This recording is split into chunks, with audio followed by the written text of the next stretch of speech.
Ito yung usong-uso ngayon na earphones, wireless earphones. Ayan, napabili tuloy ako guys. Napa-order na ako at gusto kong try. Kasi marami na ako na-try ng mga earphone, mga headset, ayan, headphone ay laging nasisira at saka yung wire ay napuputol at ang lakas-lakas ko talagang gumamit ng earphone. Ayan guys, kasi kailangan ko yan at siyempre bawal lang maingay at naka-loud yung ating mga pinapanood at yung mahilig manood ng movies, ayan. Kailangan ko lagi. At ito maganda siya guys kasi hindi napapasok sa tenga, iniipit lang talaga. Yung kasi nabibili ko may goma yan, 'di ba?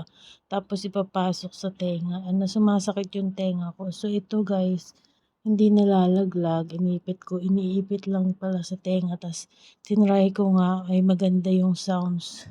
Ayan.